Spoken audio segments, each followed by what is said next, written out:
Now to our other top story. Conservative political activist Charlie Kirk is dead after he was shot during an event at Utah Valley University in Utah. As of tonight, no one is in custody for the shooting.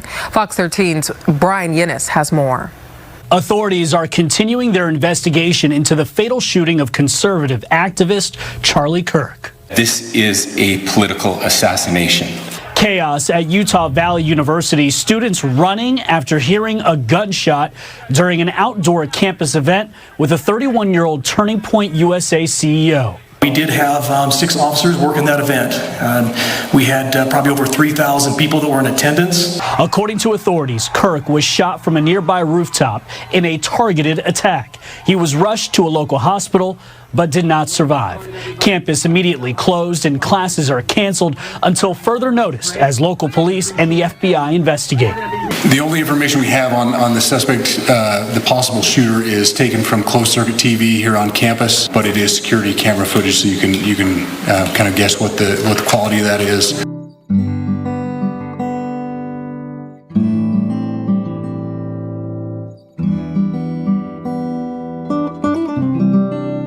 Beam me up, Mr. Spark. Beam me up. Lock on transporters. Beam us up. Beam us up. Quickly. Beam us up home. Beam us up. Prepare to beam us up, Mr. Scott. Beam us up, Mr. Scott. Prepare to beam us up. Mr. Scott, prepare to beam us up. Have Scotty beam us up. Beam us up. Beam us up. Scotty, beam us up fast. Stand by to beam us up. Scotty, beam me up. Beam me up. Beam us up now! Stand by to beam us up. No need to beam me up, sir. The situation is under control.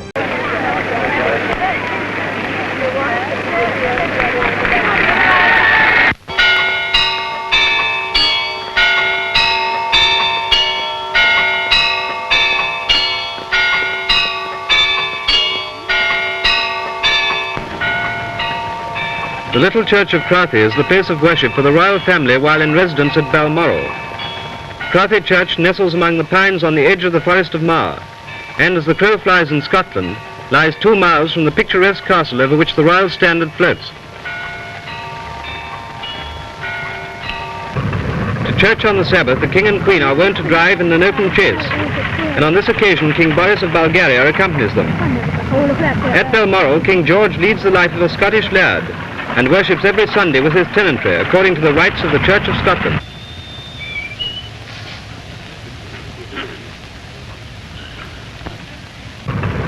After the service, their Majesties drive away in their unpretentious conveyance, taking their little grandchild, Princess Elizabeth, with them. Mr. Ramsay MacDonald is a guest at Balmoral, and leaves unassumingly on foot following the service which he, too, has attended as a good Scotsman. Prince Harry and King Charles reunite for the first time in 19 months. The Duke of Sussex is seen arriving by car to Clarence House, the King's London residence, to seemingly meet with his father before heading to another engagement in the city. While Harry pulls into the residence around 5:20 p.m. local time on September 10th, Charles returned to the home just hours before. The pair's reunion comes nearly 2 months after Harry's chief communications officer was spotted meeting with the King's communications secretary in London. 3 months prior, Harry expresses hope that he and King Charles can one day make amends, following years of estrangement over his and Meghan Markle's battle to restore security protection in the UK. Harry tells the BBC in May, "There have been so many disagreements, differences between me and some of my family. This current situation that has been ongoing for 5 years with regard to human life and safety is the sticking point. It is the only thing that's left." However, the former senior member of the royal family notes that his 2023 tell-all memoir Spare remains a lingering issue between him and his family. "Some members of my family will never forgive me for writing a book, of course. They will never forgive me for lots of things." You look at the different places, and Christianity, it's under siege. I'm a Protestant. I'm very proud of it. Presbyterian to be exact. But I'm very proud of it. Very, very proud of it. I've been alive for 4.5 centuries. And I cannot die. Well, everybody's got their problems.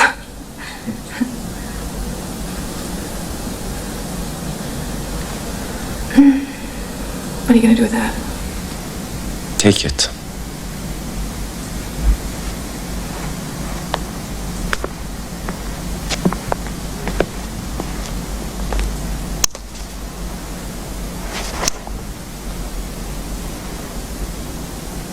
I am Conor MacLeod of the Clan MacLeod.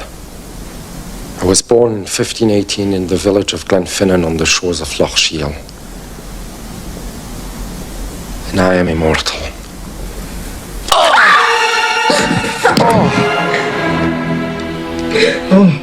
Bad things are happening. Very bad things are happening. And we don't, I don't know what it is, we don't band together, maybe. I will tell you, Christianity is under siege, whether we want to talk about it or we don't want to talk about it. And if I said some of the things about Christians that I've said about the Muslims, where we have a problem, and it's a problem we have to talk about, and I brought it out, I took a lot of heat for bringing it out, and I will tell you that now people are saying he did a great service. Just like when I brought out illegal immigration, everybody went crazy about Trump. How could he say that? And then about 2 weeks later, everyone's trying to say, well, you know, Trump's right, because they see the murder of Kate in San Francisco and Jamil in Los Angeles and so many others, the tremendous crime, and what it does to your economy. So I brought these things out. I feel I have an obligation to bring them out. You know, remember, I'm self-funding my campaign, so I don't have anybody speaking in my ear. So I just have to say this because, you know, I'm a true believer, and you're many true believers. I hope all. Is everybody a true believer in this room? I think so. But Christianity is under tremendous siege. And if I said that about Christians, I would have less backup than by saying it about Muslims. I had tremendous backup. Now everyone's saying, wow, it was such a great thing to say because now everybody's talking about it. I mean, people are flying planes into the World Trade Center. Let's talk about it. Mary Ann MacLeod. Trump was born on May 10, 1912. Was the mother of Donald Trump, President of the United States. Born in the small village of Tong on the Isle of Lewis in Scotland, she came from humble beginnings in a Gaelic-speaking Presbyterian household. Her father, Malcolm MacLeod, was a fisherman and crofter, and her mother, Mary Smith, was a homemaker.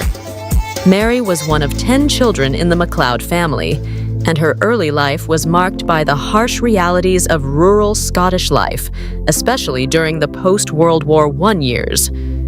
At the age of 18, seeking a better life and opportunities, Mary decided to emigrate to the United States.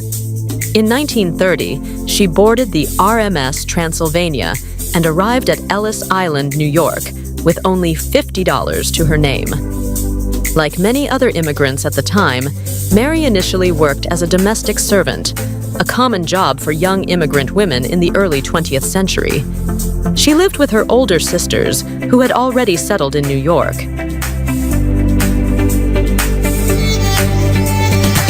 Her life changed dramatically when she met Fred Trump, a successful real estate developer from Queens, New York. Fred, who was of German descent, had already established a prosperous career in property development, and the two were married in 1936. Together, they had 5 children: Mary Ann, Fred Jr., Elizabeth, Donald, and Robert. The family lived in the upscale neighborhood of Jamaica Estates, Queens, and enjoyed a comfortable life, largely thanks to Fred's flourishing business.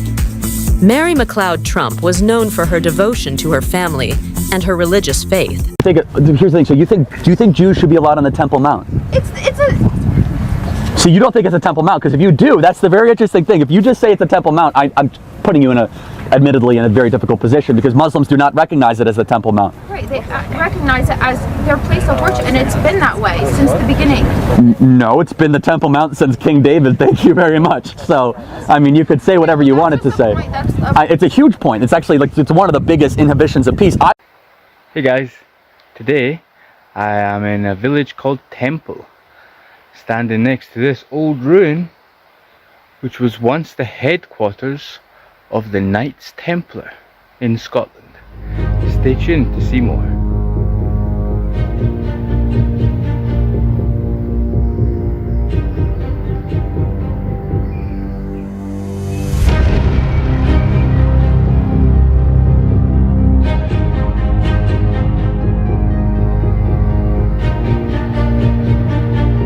back in the year 1119, all the way in the Holy Land of Jerusalem, there were 9 Christian monks that were given the important role of protecting the pilgrims and defending the Temple Mount in Jerusalem. You see, these monks, they spread all over the Christian world at that point of time. And in 1129, they met with the King of Scotland. And the King of Scotland granted them this land here. The king granted the knights the land of Ballintradoch, about 10 miles south of Edinburgh. It's now known as Temple. I wonder why. You see, these knights were answerable to no man. Only the Pope had a say in the knights' lives I've ever seen in a graveyard in my whole life. Never mind in Scotland. It is like a skull and crossbones, some Viking style thing.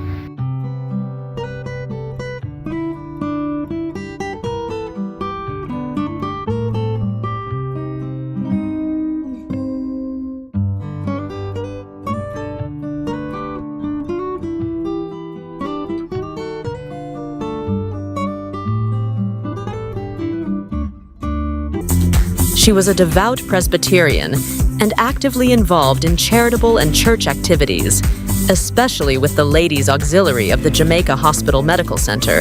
This church website is closed on Sunday. That's right, the pages disappear on Sunday with a warning to come back after the Sabbath. There's not many Presbyterians more conservative than the Free Presbyterian Church of Scotland. It's a small group with 58 churches, 28 of which are in Scotland itself, but here's some of their beliefs and practices. They sing only the biblical psalms, no extra biblical hymns, and without instruments. They always stand or kneel for prayer, no sitting. There are no holidays celebrated, such as Christmas or Easter. Sunday is the Christian Sabbath, and you are to do no work on it, no radio or television. You can't take public transportation on Sunday either. The head of the household is required to lead in family worship twice a day, and women don't wear slacks and do wear a head covering for worship, and they're not permitted to speak before the congregation.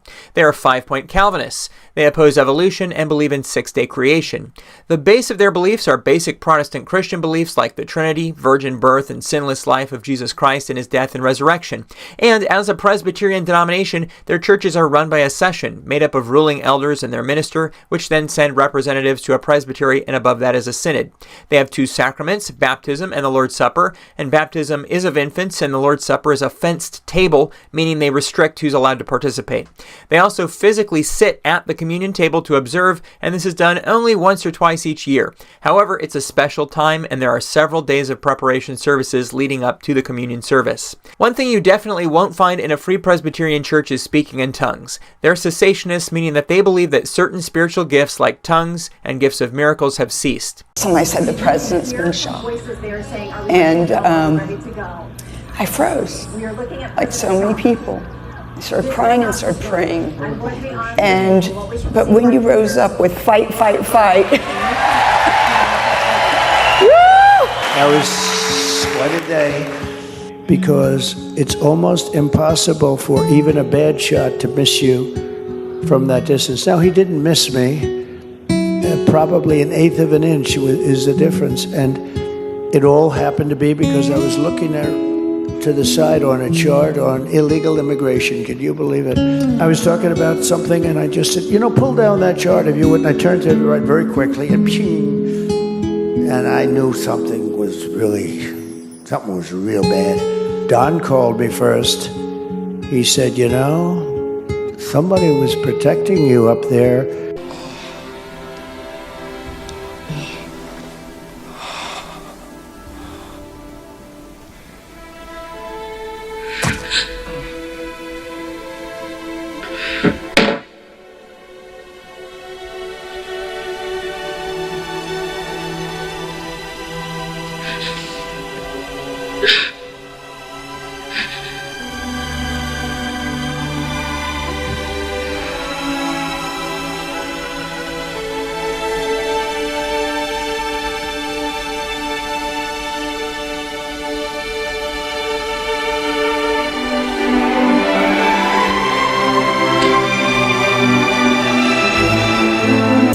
Despite her husband's growing wealth and the family's luxurious lifestyle, Mary remained grounded, retaining much of her Scottish identity and accent throughout her life. She regularly visited Scotland and maintained strong ties to her homeland. As the matriarch of the Trump family, Mary exerted a significant influence over her children, particularly Donald. In interviews, Donald Trump often spoke of his mother's strong character, work ethic, and traditional values. She reportedly instilled in her children a sense of discipline and ambition, values that would shape Donald's future career in business and politics.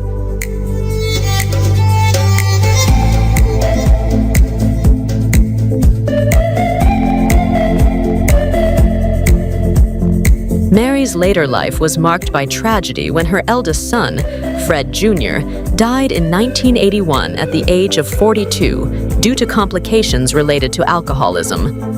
This loss deeply affected the family.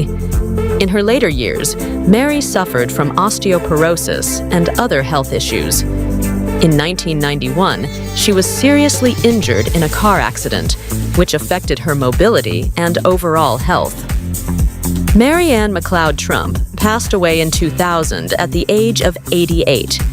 Her legacy endures through her children, particularly her son Donald. Despite her humble beginnings, Mary McLeod Trump's life story is a testament to the immigrant experience and the pursuit of the American dream.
I think I can reach the circuit wire.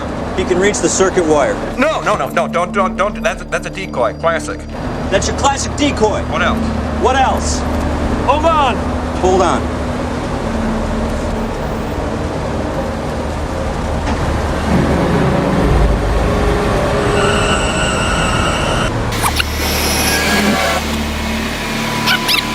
Hold on. Hold on.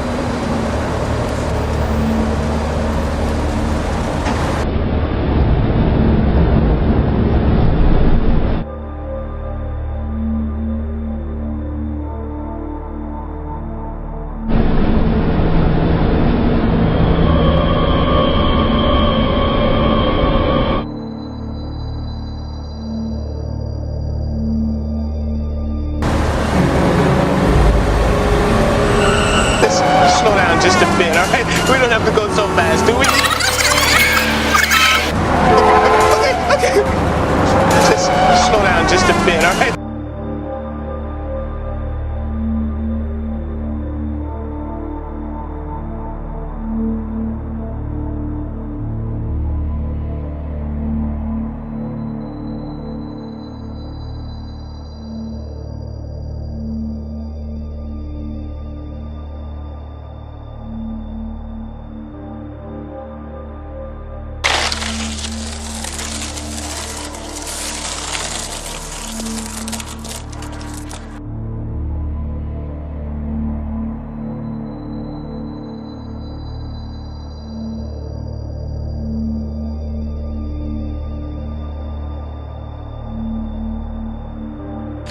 Please note that Einstein's clock is in precise synchronization with my control watch. Got it? Right, checked on. Good. Oh, Check out that 4x4. That is hot.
People are shooting in California. People are shooting in Paris.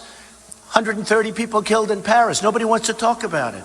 We have a president that doesn't want to say radical Islamic terrorism. He doesn't want to talk about radical Islamic terror. He doesn't want to even mention it. It's like it doesn't exist. It exists. And I'll tell you something. If I said that about Christians, and if I said banned, I'm telling you, I would have had less difficulty. And that's pretty sad because we're Christians. I'm Protestant, I'm Presbyterian. Are you surprised to hear that? Yeah.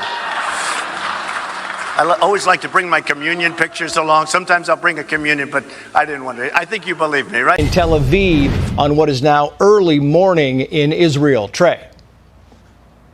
Yeah, Trace, good evening. Overnight, Israel launched a series of strikes, according to the IDF, using dozens of fighter jets to target different positions across Iran, not only hitting the country's nuclear program and their ballistic missile supply, but also targeting individual leadership, including the head of the IRGC, Hussein Salami. This is the top military general in all of Iran, and according to Iranian state media, he is dead.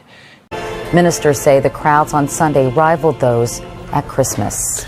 The president was one of those Americans who went to church, but he spent a lot of the time this weekend meeting with advisors at the presidential retreat Camp David. When he returned to the White House, he spoke to the media. This crusade, this war on terrorism is going to take a while, and the American people must be patient. I'm going to be patient, but I can assure the American people I am determined. I'm not going to be distracted. I will keep my focus to make sure that not only are these brought to justice, but anybody who's been associated will be brought to justice. The nation is apparently with him. According to an NBC News Wall Street Journal poll conducted over the weekend, 81% of Americans prefer that the United States not retaliate for the attacks until we're sure who's responsible. Yet Americans are jittery. 45% are worried that they or a member of their family might become the victim of a terrorist attack. It all started over 1,000 years ago when a French king conquered the holy city of Jerusalem.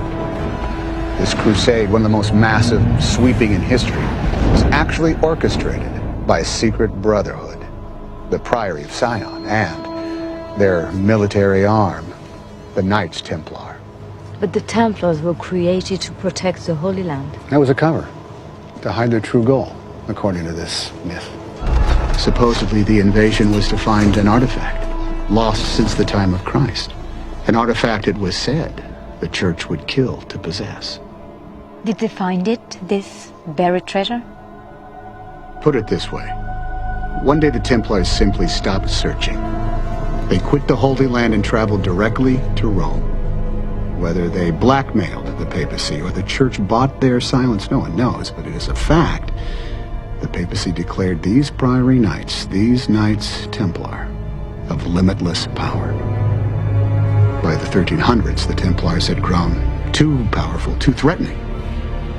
So the Vatican issued secret orders to be opened simultaneously all across Europe. The Pope had declared the Knights Templar Satan worshippers and said God had charged him with cleansing the earth of these heretics.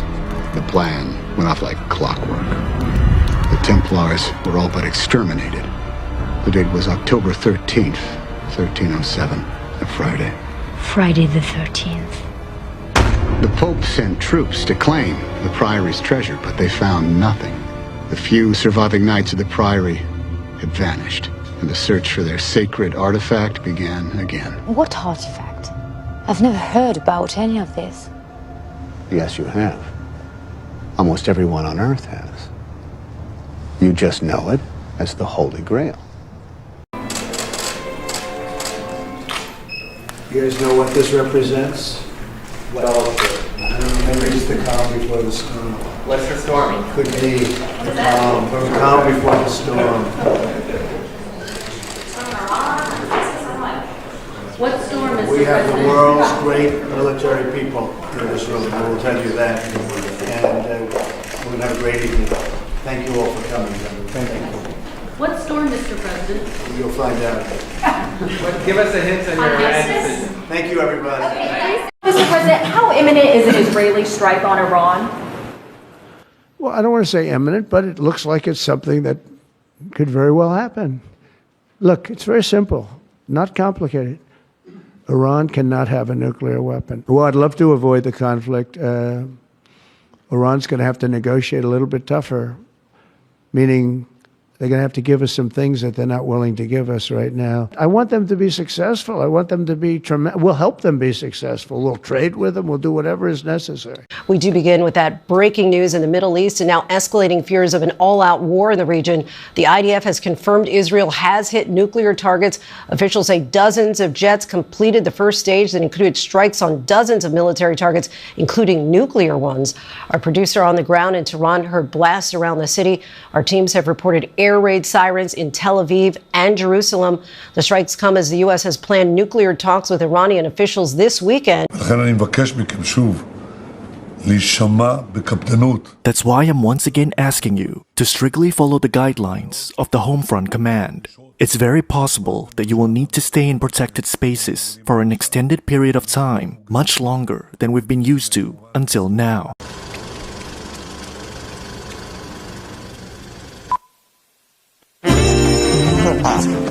Love your company. You said you'd get me out of this. I tried, but we'll take basically off the world, and the end of the world for that matter. And do what? Add for these people. It's over gets you. Yeah. Oh, Cooper, we have a request for a Nuka-Cola partnership promo. Whether you're kicking back in a luxury vault or sitting poolside on a hot summer's day, zap that thirst with Nuka-Cola.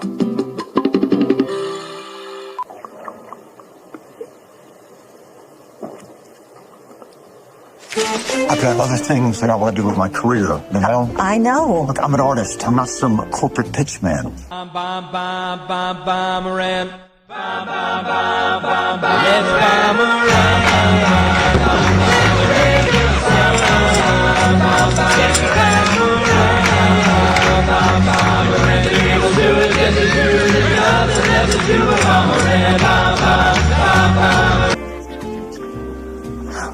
Need a new take on this atomic sunscreen, Coop.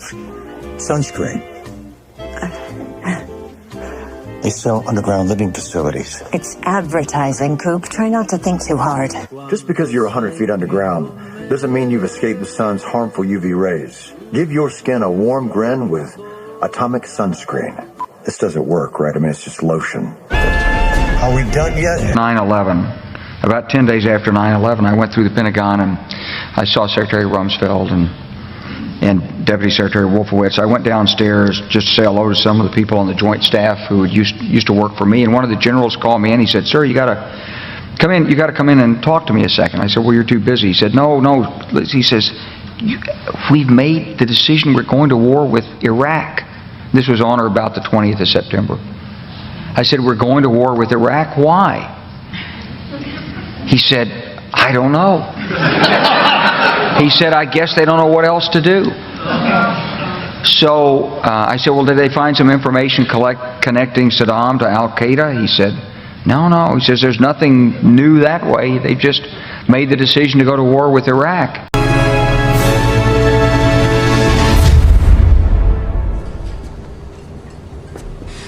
This is the Beard of Doom rocket? This is my weapon? I will be a laughingstock. All my friends have got nuclear weapons, even Ahmadinejad. And he looks like a snitch on Miami Vice. Where is the head of my nuclear program and procurer of women? Where is nuclear Nadal? You had Nadal executed, Supreme Leader. Why did I do that?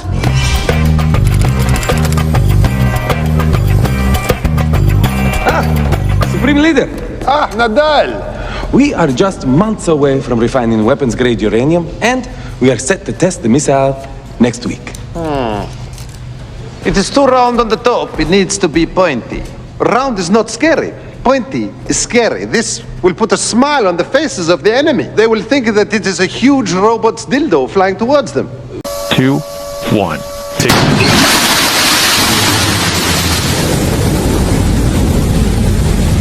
And we have liftoff. Go, New Shepard, go.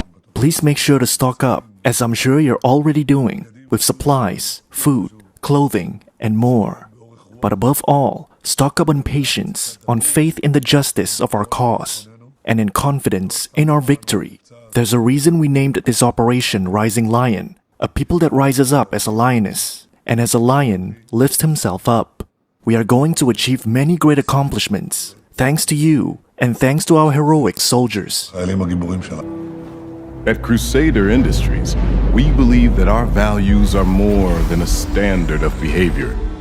They're our legacy and our inspiration.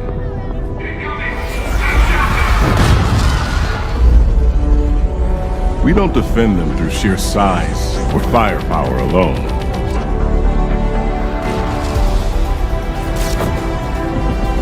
We ally ourselves with those who share our core beliefs.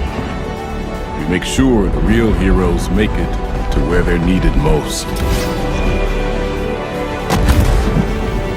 At Crusader Industries, we know that lifting up others benefits us all.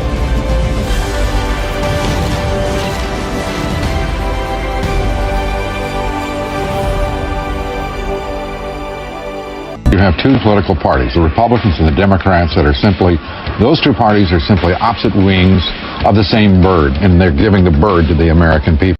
She's still telling me what to do. 5, 4, 3, 2, 1.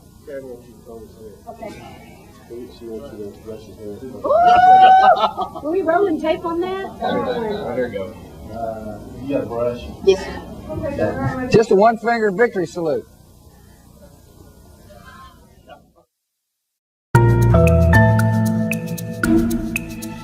We're thrilled to be speaking live with two brave American astronauts who are making history, joining us during their spacewalk outside the International Space Station. And this is the first time for a woman outside of the space station. First of all, we don't want to take too much credit because there have been many other female spacewalkers before us.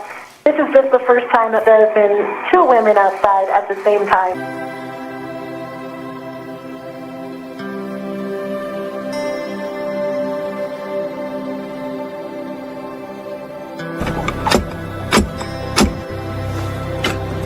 Look there. A friend of the temple. Fluaurak. The council's message was absolute. I'm not welcome here. I must speak with the Grand Master. He's in session. They all are. Another day, perhaps. King Philip disagrees. Damn you, man.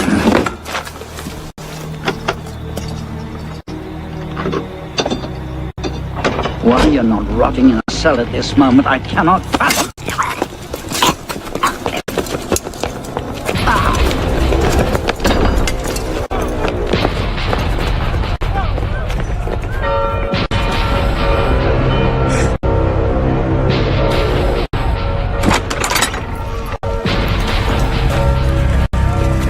We are betrayed. Draw your swords, men. Defend the temple. got you, brother. I have a different task for you. Come with me.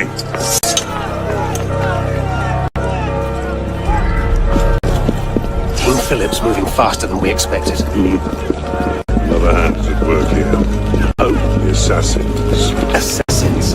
I thought the Mongol Khan broke their power decades ago. The assassins are far older than Nasir, my friend. Their anarchic delusions are virulent as the plague, and less easily eradicated.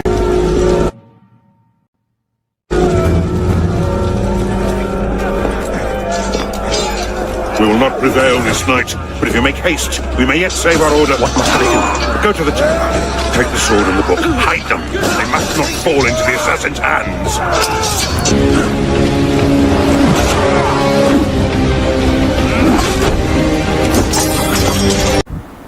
So here's another Templar's chapel here in Bonn.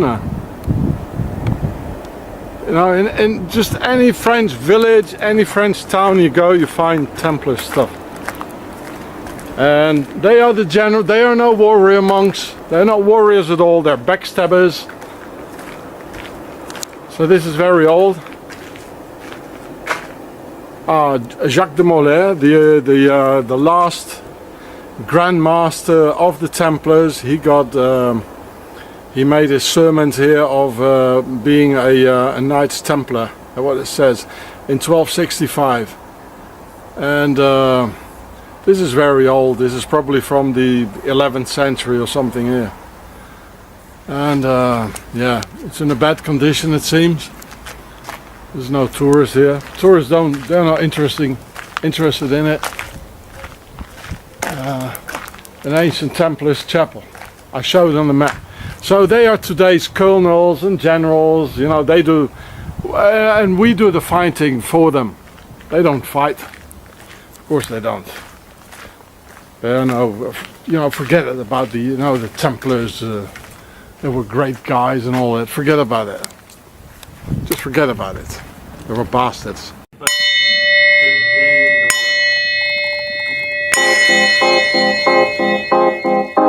My favorite part is the family that it brings. Something that I've definitely gained from DMLA is friendships. Whether it's my brothers, moms from Eastern Star, and probably more importantly, dads from Masonry. I've gotten a lot of experience talking to people, being able to go out in the world and communicate with anyone. I didn't have that skill before I joined DMLA. Being involved as an adult leader with DMLA has taught me a lot about me, a lot about how to help other people. Advisors do help a lot, and they're there for you even when you make the biggest mistakes. Certainly, being a DMLA advisor has helped me to relate to young people. I still have a lot to learn, that's for sure. Some of the advisors, those are all men who shape me. Those are all men who I still now go to for advice, and I still now look up to, because if it weren't for them, I wouldn't have made it this far. Getting involved in youth orders is part of your Masonic education. You are there helping the kids, but even more so, you're actually helping yourself. I would encourage every Mason to devote some time and effort to assisting our youth groups. There's nothing more fulfilling than successfully mentoring a young person. So Templars are just second, third, fourth sons up to 20 from the aristocracy. They were as poor as a rat because everything went to the firstborn son, the primogeniture. Well, this is why we find two Templar guys on one horse.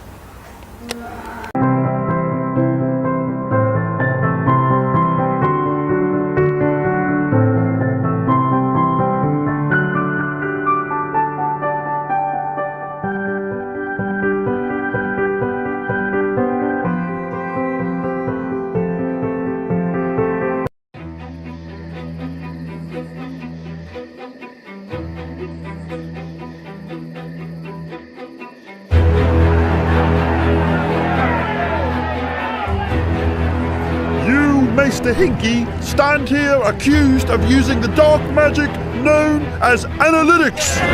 This here knucklehead has blasphemed against the ways of the old school. This heretic would have me rest my players. I say, run them all. I mean, this notion that losing leads to winning. I mean, come on. This guy used his sorcery to force me to make bad trade and give him all my draft picks. Well, I don't know about that, Rodney. These analytics fools would have you believe the Earth is round. Do you see a curve anywhere? I mean, I'm just asking questions. And now, with the hot hand, Sir Evan Turner is going to light Iggy on fire from a mid-range distance. Commence the long two. Not clutch. You know, the guillotine's probably more efficient. Man, shut up, witch. All right, let's try again to light the heretic on fire. Not today, Luddites. It's Barack Obama. A tan horse, really? That's right. It is I, Barack Obama, 44th President of the realm, defender of rational thought and the use of data to make informed Show us your birth certificate. I'll be taking the numbers man with me. Thanks, Obama. But where will we go? To a place far away, where innovation and new ideas are welcome. The MIT Sloan Sports Analytics Conference.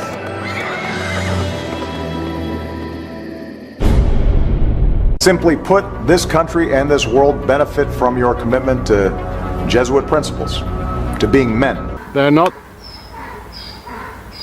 See, I hear this every time when I visit the Templars Commandery. You remember that when I went to the when they almost smashed my head in? Same thing. So this is Pharaoh's aristocracy, that's all. This is from a pyramid. It's a two-dimensional pyramid. So all of this here is the wall of the Templars Commandery here in Bonn. And I really like to have a look inside, you know, what's going on here. So this is where the last Grand Master, Jacques de Molay, he became a Templar in here. And Bonn is in Burgundy, very, very rich. And the Burgundy people, they come from Burgunderholm, which is called now Bornholm. It's an island between Sweden and Finland. It's very posh, hitchhiking doesn't work. It's all about wine and money. I just talked to an Irish guy who works in a restaurant, the Prince of Monaco. He served the Prince of Monaco.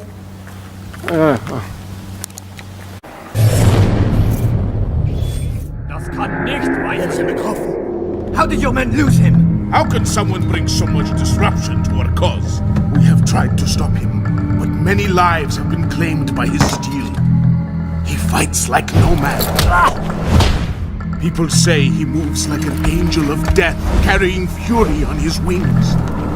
Nonsense. These are just stories. Such myths do not exist. This man is costing us a fortune to contain. We have to stop him, or everything we worked for will be destroyed. How do we restrain this angel of yours? Raise an army against one man? Nine! There is nothing we can do. Never listen for reinforcements. Taker was a disaster. Our soldiers cannot be everywhere. Cannot hold up all these men at once. Enough! So he seeks to stop us. To claim our treasure for himself. Pure madness. Let him try. Every angel can fall.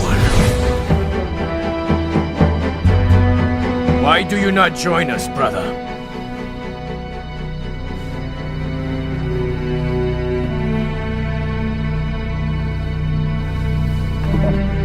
Is there something wrong?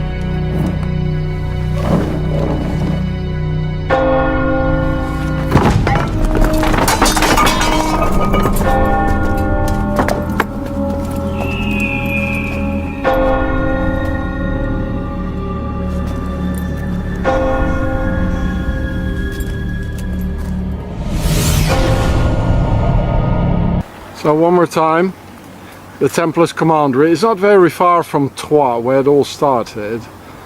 Where the last Grand Master who got burned in Paris, where he became a Templar here in Bonn.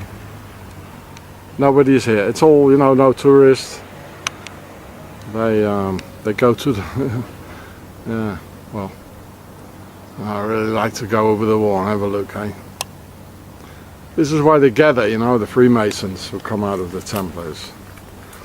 It's Pharaoh's aristocracy, guys. Very old, 1,000 years old. So the Templars commandery is just there, behind the houses there. And this is a Templars chapel here. De la Grace. And this is where they killed the last dragon of France by Saint George. Yeah. Saint George. So the guy who it was the knight Lagardelle qui a tué who killed the last dragon of France. So here's the entrance of the Templars chapel, and here you see this is, you know, the Templars V, and this is what they found, you know, where they entered the big pyramid. You can still see it where the entrance is. Where they found the Templars treasure of their ancestors, which they didn't give a part to the French king, so he was double angry because of that. And so this means you're, and here, I don't know what this is, well, it looks very phallic, you know, with, horrible. The Templar homos, they must have liked that, right? So that means you enter the realm of Egypt. If you go in here. What a proud, special, happy day this is in the history of Bass Pro Shop. Every person that's been a part of this project, they put their heart into this, and I just salute them, and I thank them all. This truly is a dream come true. Welcome everybody to your new Bass Pro Shop. All right, welcome to your Memphis Bass Pro Shop, outdoor world. You're entering the realm, like it's like the Citroën, the car here. You know. Everything has a function. It's beautiful here. Look at that. Wow. They're always in these remote areas, you know.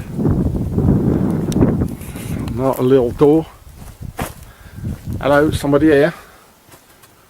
Oh, it's open. Oh, that's good. Ah.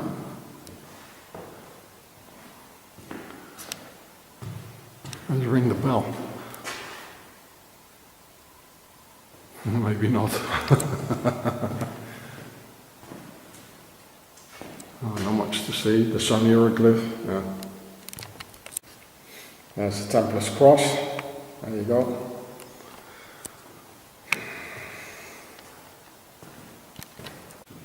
So here you can see the sun hieroglyph everywhere. How many times? 8 times. Octagon, yeah.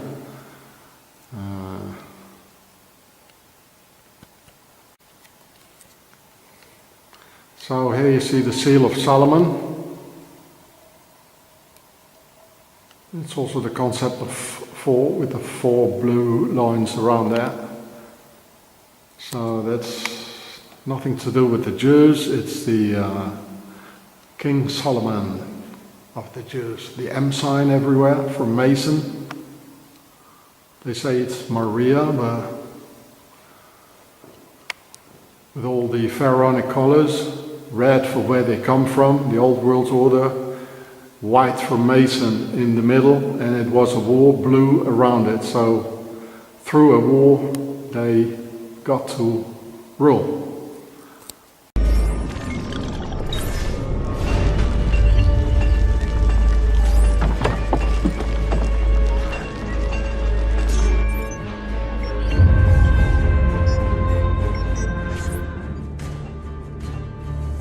ليش Ewakan Mutlak Pelkulun Mumkin. The wisdom of our creed is revealed through these words. We work in the dark to serve the light. We are assassins. Nothing is true. Everything is permitted.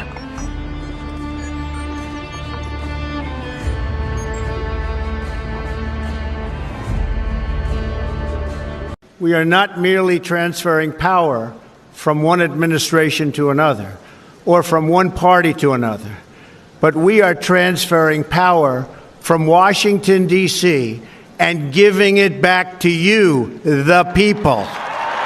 And we give it back to you, the people. Can you see by the dawn's early You are as precious to me as you were to your own mother and father. I swore to them that I would protect you, and I haven't. the twilight's last gleam. The mayor's gonna dump him in the spring. Really? Mm-hmm. But he's a hero, a war hero. This is peacetime. You think this can last? There's a storm coming, Mr. Wayne.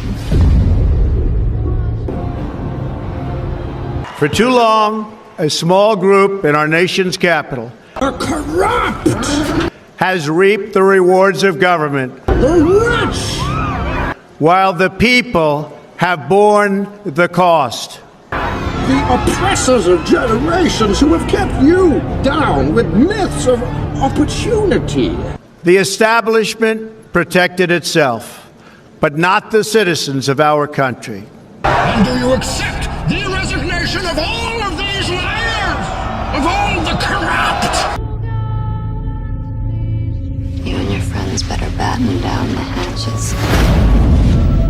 Because when it hits, you're all gonna wonder how you ever thought you could live so large and leave so little for the rest of us.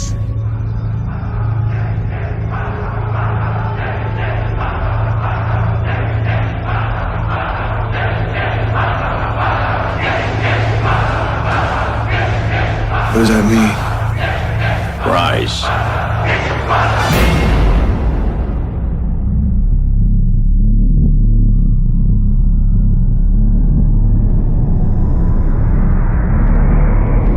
When Gotham is ashes, you have my permission to die. That all changes starting right here and right now, because this moment is your moment. It belongs to you. None shall interfere. Do as you please. January 20th, 2017 will be remembered as the day the people became the rulers of this nation again. The United States of America. It will endure.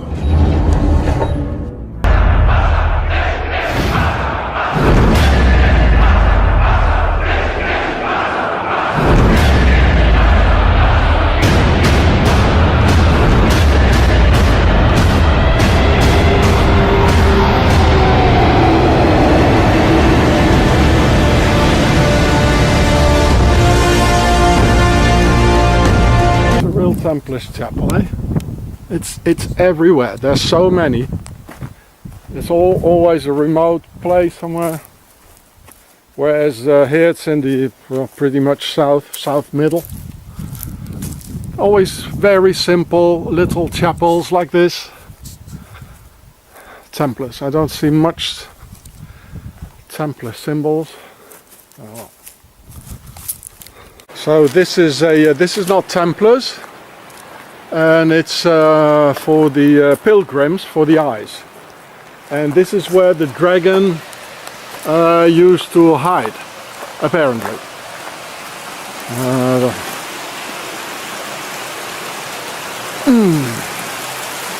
Somewhere in there. Hello, dragon! So he can cure your eyes, apparently.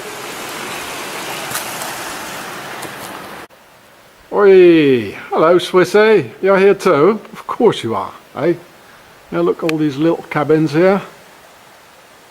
So look, here you can see that symbol. That's Isis with the little boy doing a Freemason sign here. Look at that, again. Yeah, there you go. Oh, that's Horus, of course. And Isis, the queen. And the dragon here, it's Seth. So here you see I-H-S, Isis, Horus and Seth. And this dragon is the same dragon as in the lake of Loch Ness. Which is of course the devil coming from another realm. as the Boleskine house of Alistair Crowley. It happens to be just at the border of the, just looking down at the lake of Loch Ness. Yeah. So, look at this altar here. Oh. That's como een altaar, huh? Oh no. So this Horus matrix, it's the same thing as the big cross here. And this is for sacrifice, the table. And the sacrifice is here. Because the symbol of Jesus on the cross is mankind, man on a cross. You can't move your hand, you're not allowed to defend yourself.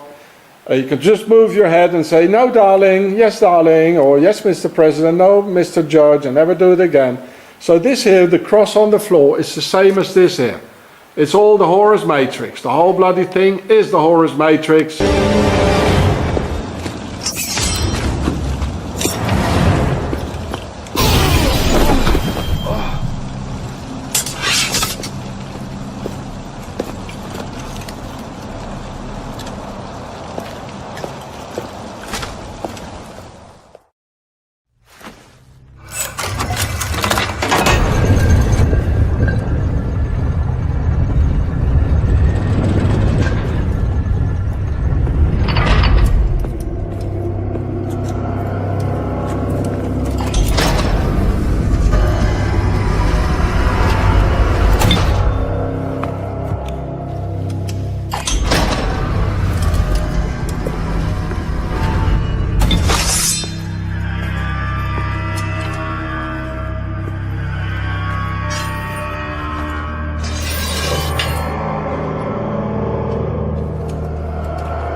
Thought you couldn't bear press-on nails because of all the active things you do?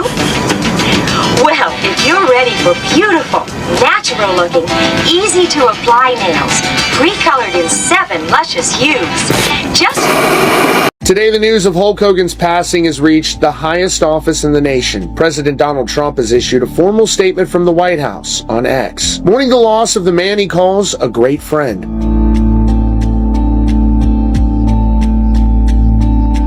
When they took a shot at my hero and they tried to kill the next president of the United States, enough was enough. And I said, let Trumpomania run wild, brother. Accompanied by a classic photo of the two arm wrestling, the president's statement reads, "We lost a great friend today, the Hulkster. Hulk Hogan was MAGA all the way. Strong, tough, smart, but with the biggest heart. He gave an absolutely electric speech at the Republican National Convention that was one of the highlights of the entire week." Let Trumpomania rule again. Let Trumpomania make America great again.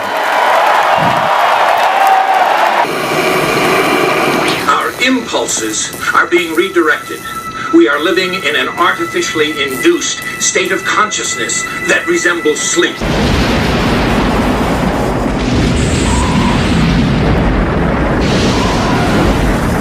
You'd better listen up, because you're living in a historical land. Ellis Island, the Empire State Building, the World Trade Center. When you live in a place, you have a habit to take it all for granted. Well, don't take your city for granted anymore. Go out and see your sights, because Cactus Jack is coming to your town, boys, and the sights ain't gonna be there anymore. I'm gonna send your city crumbling down. As an entertainer, I tried to stay out of politics. But after everything that's happened to our country over the past 4 years, and everything that happened last weekend, I can no longer stay silent. this time, the slickster, Akeem, the African dream, and a big boss man. Gentlemen, is this the match you wanted all along, or are you going to continue your terrorist attacks with one goal in mind, to defeat, or should I say demolish, the Twin Towers? Oh, yeah, Mean Gene, I can still feel the pain when that cold steel bit, and Hulk Hogan, that pain won't stop until the Twin Towers come crumbling down. Get ready to read all these words on this page without making a mistake. Look at the letter at the end and remember the sound it makes. Get ready. Kite. Yes, kite. Get ready. Kit. Yes, kit. Get ready. Steel. Yes, steel. Get ready. Plane. Yes, plane. Get ready. Must. Yes, must. Now, Mean Gene, just listen to me. Forget the cigars, the coffee, the bacon and eggs, and especially those blueberry pancakes. The hacker that second time night got in. The movement was begun 8 months ago by a small group of scientists who discovered, quite by accident, these signals being sent through... Things giving me a headache. Yeah, tell me about it. Us took the hackers months to figure out how to do this. You can be part of the action. Nigmatech brings the joy of 3D entertainment into your living room. Ladies and gentlemen, let me tell you my vision. The box in every home in America and one day the world. In local news, Edward Nygma's 3D box has become the rage of Gotham. Rioting occurred last night at electronic stores which were sold out. There's hardly a home without the Nygmatech box. Critics have claimed the box turns Gothamites into zombies, but Edward Nygma just shrugs. That's what they said when TV was invented. An old quote from Donald Trump, talking about a large-scale terror attack 19 months before 9/11. In his 2000 book, The America We Deserve, Trump wrote, "I really am convinced we're in danger of the sort of terrorist attacks that will make the bombing of the 1993 Trade Center look like little kids playing with firecrackers." Bowl. Why wouldn't it be with the cereal? I don't know. What else do you use a bowl for? I don't know.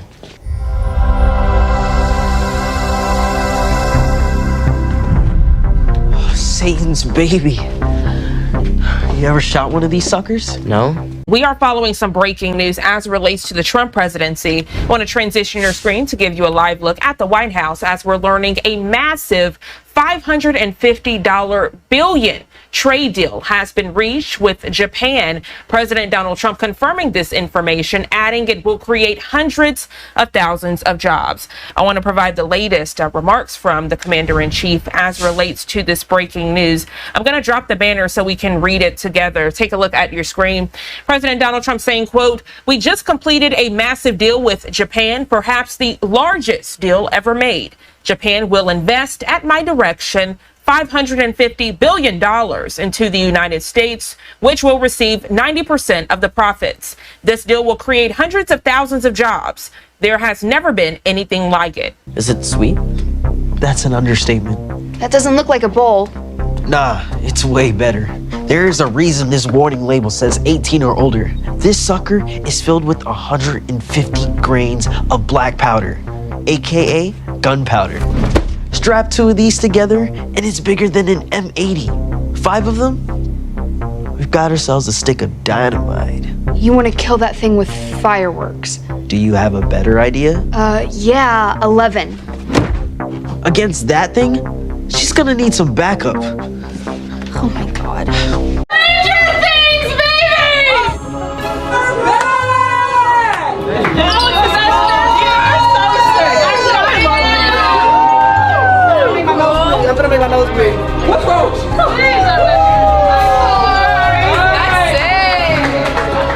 Caitlin Clark and her Indiana Fever teammates had one of the most epic reactions you could imagine when they got their first look at the brand new Stranger Things jerseys. And honestly, the moment felt like a scene straight out of the show itself. The vibe in the locker room instantly shifted from casual pre-practice chatter to full-on excitement the second those black and red designs were revealed. The jerseys, inspired by the hit series and the fictional town of Hawkins, Indiana, tie perfectly into the fever's own roots in Indianapolis. The design is bold. Dark tones accented with vibrant red details, Stranger Things logos woven into the fabric, and an overall aesthetic that feels like you're stepping into another dimension. It's moody, it's cinematic, and it's definitely not your average game day uniform. When the squad saw them, you could hear the gasps, the laughs, and the "no way" reactions all at once. Caitlin herself was cheesing ear to ear, holding the jersey up and joking about how things are definitely getting stranger around Gainbridge Fieldhouse. Welcome to 4G. Don't touch my hair, man. All right. This is the new version. This is 5G. No, now it's 4G. It's just 5G. So Okay, now it's 5G. This is 5G, I think.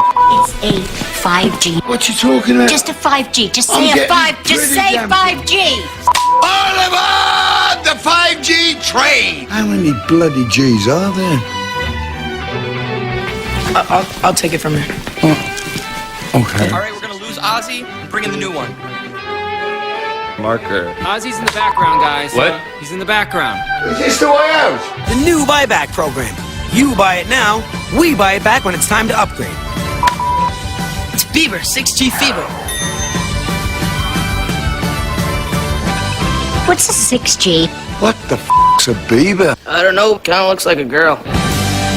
Trump also mentioned the mastermind of the attack, writing, quote, "One day, we're told that a shadowy figure with no fixed address named Osama bin Laden is public enemy number one, and U.S. jet fighters lay waste to his camp in Afghanistan. He escapes back under some rock, and a few news cycles later, it's on to a new enemy and a new crisis." You have an entire generation that has access to an addictive, numbing chemical called dopamine through social media and cell phones as they're going through the high stress. They don't have the coping mechanisms to deal with stress. So when significant stress starts to show up in their lives, they're not turning to a person, they're turning to social media. They're turning to these things which offer temporary relief. We know, the science is clear, we know that people who spend more time on Facebook suffer higher rates of depression than people who spend less time on Facebook. That's a problem. That's an addiction. If you're sitting in a meeting with people you're supposed to be listening to and speaking, and you put your phone on the table, you're just not that important to me, right? So you have an addicted generation that doesn't have the skill set to ask for help. Combined with the fact that they're so good at Facebook and Instagram, they're good at putting filters on everything. So they're good at showing you how smart and strong they are. These kids who commit suicide, you go look at their Instagrams, you would have no clue that they were depressed. People look like they have a much better life than they really do. People are posting pictures of when they're really happy. They're modifying those pictures to be better looking. People basically seem they're way better looking than they basically really are, and they're way happier seeming than they really are. So if you look at everyone on Instagram, you might think, they're all these happy, beautiful people, and I'm not that good looking and I'm not happy, so I must suck. Some of the happiest seeming people, actually some of the saddest people in reality. Social media isn't real, but you don't ever see real life, the 99% of our lives, the behind the scenes, the unglamorous, unfiltered, day-to-day, bland normality. And you end up comparing your behind the scenes to other people's fake highlight reel and using others as a mirror or benchmark for how you should look, how successful you should be, or how you should live. You'll become your happier self when you stop putting pressure on yourself to be more like someone else. And they know that this causes depression. They're injecting things into your head that you didn't ask for.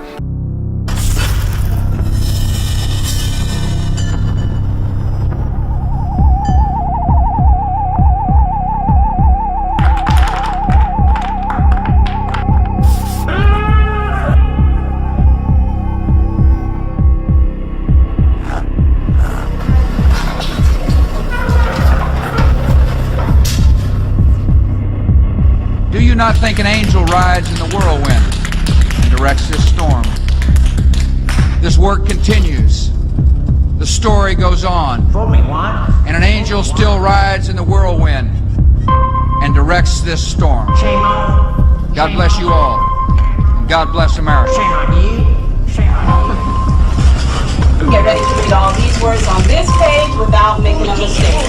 Look at the letter at the end and remember the sound it makes. Get ready. Kite. Yes, kite. Get ready to read this word the fast way. Get ready. Kid. Yes, kid. Sound it out. Get ready. Kid. Sound it out. Get ready. Kid. Boys and girls, sound this word out. Get ready. What word? Steal. Yes, steal. Read these words the fast way. Get ready. Play. Yes, play. Get ready. Must. Yes, must.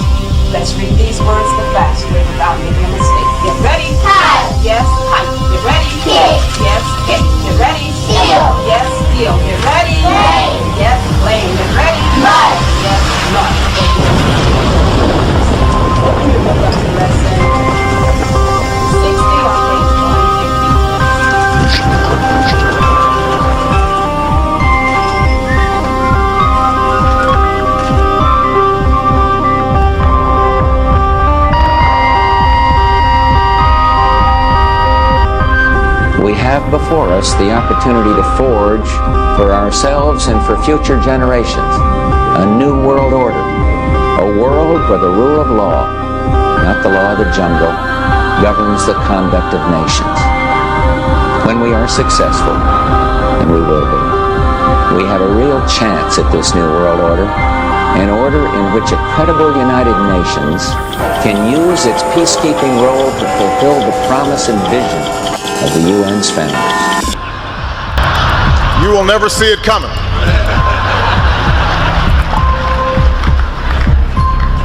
You think I'm joking?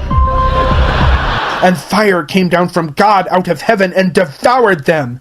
And the devil that deceived them was cast into the lake of fire and brimstone, where the beast and the false prophet are, and shall be tormented day and night forever and ever. Another element suggesting controlled demolitions are the so-called squibs, the puffs of debris that were noticed on the sides of both towers as the collapses took place. Squibs occur in controlled demolitions when concrete is forcefully expelled from the building by the explosions occurring inside. The individual explosions that I noticed 20 and 30 and 40 stories below the collapsing structure, those are what we demolitions guys call squibs. And that's another characteristic that seems to be evident. This is clearly not broken glass. Glass fragments from a window would not even be visible from such a distance. These are high-speed ejections of concrete and other solid debris, which can only be explained by a powerful explosion having occurred nearby. There is even one case in which the expulsion of material, and possibly a human being, takes place before the collapse has begun. Did you see that blowout?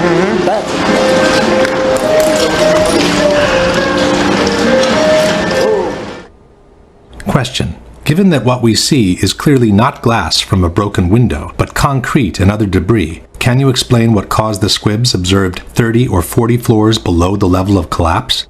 Explosions that I noticed 20 and 30 and 40 stories below the collapsing structure. And naysayers tend to say, well, that's just air being blown out the windows. I mean, it doesn't really work to say it's just air pressure. And I've estimated these are coming out faster than 100 miles an hour. We're backed by 9/11 family members and other concerned citizens who are calling for an independent, unbiased investigation. As an engineer, and I have 3 degrees in engineering, I signed that petition for architects and engineers for 9/11 Truth some time ago because the American people absolutely need the truth of 9/11. I'm a family member trying to find out the answers to the murder of 3,000 plus people. It's distressing for everyone to come to terms with this evidence, but we must pursue the truth wherever it leads. Look at the evidence and decide for yourself.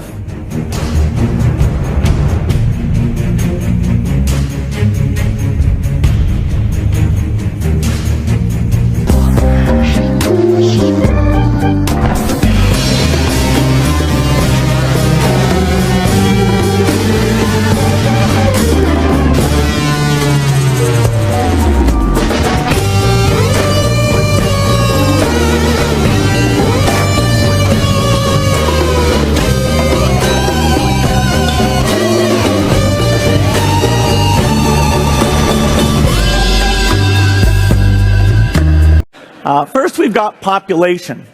The world today has 6.8 billion people. That's headed up to about 9 billion. Now, if we do a really great job on new vaccines, healthcare, reproductive health services. We could lower that by perhaps 10 or 15%. Counterterrorism forecaster Marvin Citron authored a report in 1994 for the Department of Defense. We predicted a plane could have crashed into the Pentagon. That's about as specific as you can be. Noel Cook is a former Pentagon counterterrorism chief. Just this June, he authored a report warning that an attack of this kind was imminent. In a bizarre coincidence, 2 Pentagon employees counted as missing were actually passengers on the terrorist planes. One that hit the Pentagon, the other the World Trade Center. 9:15 after the second plane hits the World Trade Center, the Pentagon puts together a crisis action team to assess any additional threats. The Pentagon sucked in the airplane. New world order. A new world order. A new world order. New world order. New world order. A new world order. A new world order. New world order. New world order. And a new world order. A new world order. New world order. New world order. New world order. A new world order. Need for a new world order. A new world order. So we didn't see any more parts or any pieces of the airplane. It appears that a bomb was detonated at the heliport right next to the Pentagon. Something started to fire with some explosion at the Pentagon not long after the 2 World Trade Centers were hit. Hey, I just heard another explosion of some sort. Now, it could be a secondary explosion here from something happening, but we just heard a loud pop. I have exposure to the very most cutting edge AI. And I think people should be really concerned about it. I keep sounding the alarm bell, but until people see like robots going down the street killing people, like they don't know how to react, because it seems so ethereal. AI is a rare case where I think we need to be proactive in regulation instead of reactive, because I think by the time we are reactive in AI regulation, it's too late. AI is a fundamental existential risk for human civilization. And I don't think people fully appreciate that. Just as you were coming to me, it seemed to be on the east of here. I can't tell what it is. It might be something that's secondary to this, because we had a number of small explosions after the fire occurred. I have heard a total of 3 booms, that initial boom, and then I heard 3 less large booms, but booms nonetheless. Have you heard the same thing? Yes, I did. As far as the currency devaluations, I've been complaining about that for a long time. And I believe that we will all eventually, and probably very much sooner than a lot of people understand or think, we will be all at a level playing field. If you can hear me, we just heard another explosion down at the Pentagon building. We just heard another loud explosion. We did hear 2 lesser explosions. The first one came about 10 minutes after the initial big explosion that we saw, and then there was another one, I would say, and this is a rough estimate here, about a half hour later. Now, again, those explosions, though, they were different than that original explosion. The original explosion, as we felt it and heard it and saw the huge cloud, that was quite a strong explosion. These other ones, you heard it, but then when you looked at the area, you didn't see anything that was different.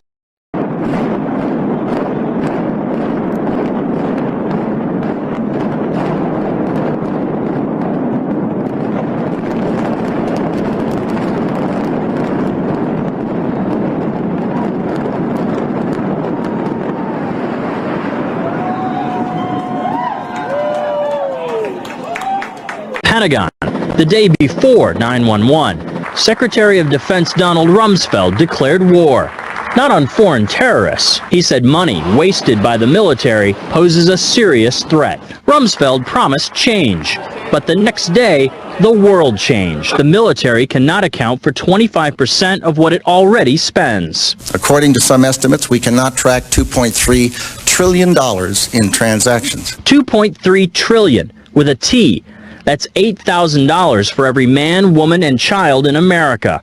To understand how the Pentagon can lose track of trillions. From my close-up inspection, there's no evidence of a plane having crashed anywhere near the Pentagon. The only site is the actual site of the building that's crashed in, and as I said, the only pieces left that you can see are small enough that you could pick up in your hand. There are no large tail sections, wing sections, a fuselage, nothing like that anywhere around, which would indicate that the entire plane crashed into the side of the Pentagon and then caused the side to collapse. Now, even though if you look at the pictures of the Pentagon, you see that the floors have all collapsed, that didn't happen immediately. It wasn't until almost about 45 minutes later that the structure was weakened enough that all of the floors collapsed. Donald, do you ever discuss sex with your daughter? No. You do not? No. You've never sat I down? have a feeling we're not going to hear. Yeah, no. Another embarrassing video from a 2006 Howard Stern show has surfaced. It shows Trump alongside daughter Ivanka and son Don Jr. joking about being a sexual predator. You know about sexual predators and things like that. I mean... You are one. All right, I was going to say that. But it's true. I'm always looking for new ideas that I can turn into shows, and this one, my brother Jonathan put this together. It stars my nephew Wesley. His son Wesley has been looking for love for years now, and he's been unable to find it so far, but tonight that changes. Tonight, everything changes for good. First came The Bachelor, then The Bachelorette, and now... Hi, I'm Wesley, the baby bachelor. The Baby Bachelor. One bachelorette makes a strong first impression. Hi, I'm Ashley, I'm 26, and I'm a dental hygienist.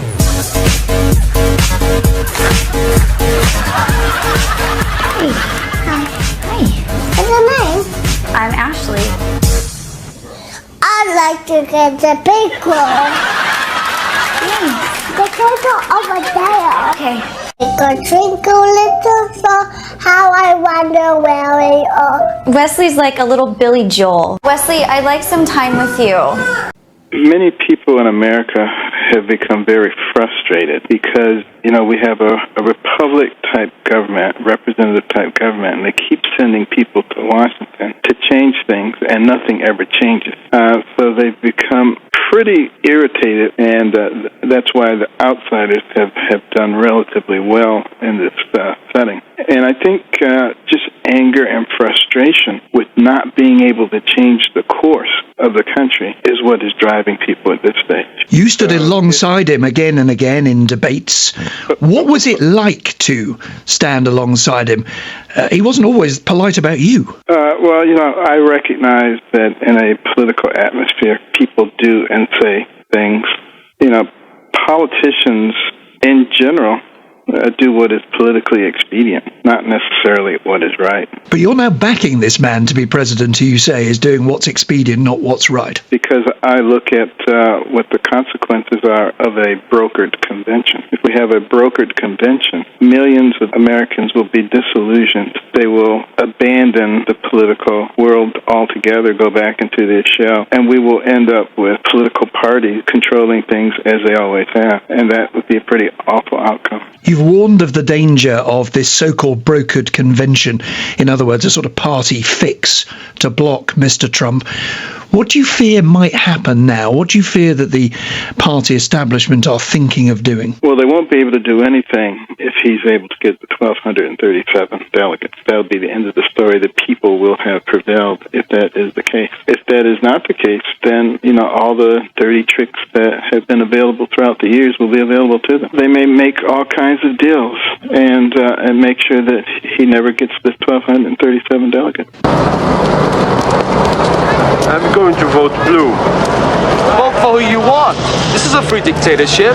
And what are the personal qualities that you think make him fit to be leader of your country? I think he's very strong. He's willing to stand up for what he believes in. He's not politically correct. I personally believe political correctness is destroying this nation. And the First Amendment, freedom of speech, freedom of expression, things like that are being forgotten about. And I think, he helps to solidify those kinds of concepts once again. I mean, there's one reason you may have hesitations about Mr. Trump, wasn't there? I think in one debate he described you as pathological. Yeah. Are you a very forgiving man? Absolutely. In the heat of the political contest, when you get worried about people, if you're a traditional political type, you start attacking them. I understand that. I don't engage in that myself, but I understand why other people do. Not only did he say pathological, I think in the same paragraph he referred to paedophiles. I mean, it's an extraordinary statement to make against a colleague in his own party, wasn't it? Again, I completely understand it. It's in the heat of battle. He's admitted that. It's not something that I need to dwell on. So Donald Trump insults you during the heat of a presidential debate, and you think this man should have his finger on the nuclear trigger? I do not sit there and hold those grudges forever, particularly knowing what motivated them. And is it with some regret that you are no longer a candidate? I certainly would have preferred, to do it myself, but that clearly was not what was resonating with the American people. They feel that they need, much more bravado, and, who am I to say that they're wrong? I don't think these girls have anything on me, plus I use my secret weapon. Okay, Wesley, I have a big surprise for you. Are you ready? Ooh. What's that? Do you like cookies? Yeah, you do. Do you want one? Yeah. Okay, go ahead and grab one. I'm gonna do a big wall one.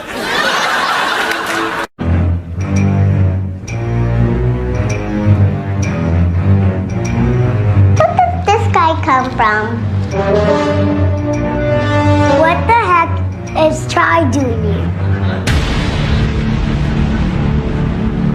Jazz hot! Feels good to be here, getting another opportunity. Hopefully things will go better this time. Whoa, little man. You gotta play it cool. No splashes. Get it. No splashes, little dude. Excuse me, guys. Hey! If I just come in here. Just squishing us! What's up? It would be really disappointing. Not really. But it would depend on what was inside the magazine. If she posed, it would be fine. But if they put her picture on... Yeah, but it depends on what goes inside the magazine. Well, see, that's Inside her the gripe. magazine. That's Right. this girl's gripe. And there People was nothing. assume there'll be nude photos. Right, you do assume that with Misleading. Playboy. Okay, But if there weren't, you wouldn't have an issue with it then.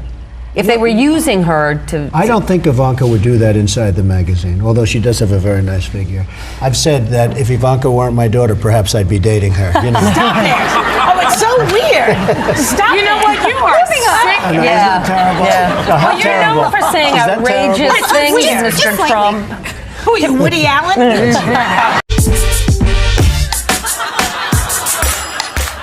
My daughter Sophie and I are competing in the Miss Ultimate Sexy Baby Nevada pageant. Sexy hands, sexy feet, sexy feet, sexy feet. Sexy baby? Sexy baby. Sexy baby. All right, get up. Talk dirty to me. Dirty to me. Sexy baby.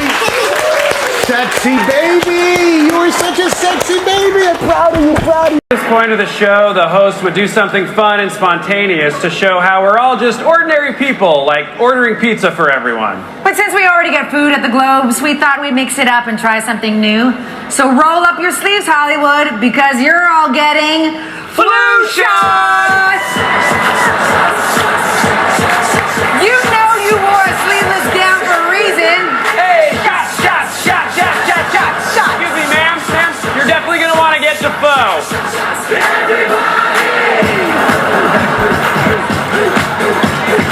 Great. These nurses are all licensed professionals straight from the Rite Aid in Echo Park. And look, if you're an anti-vaxxer, just put a napkin over your head and we'll skip you. You're welcome, you guys. This costs 50 grand, you guys. You're welcome.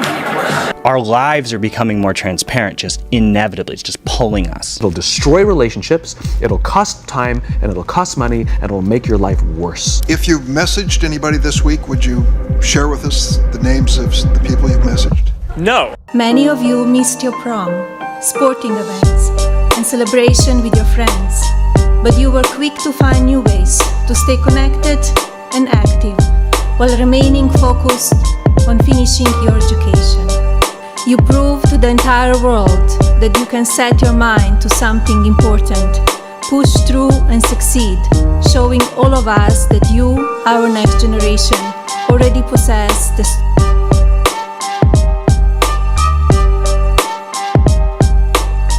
strength and resilience of the American spirit.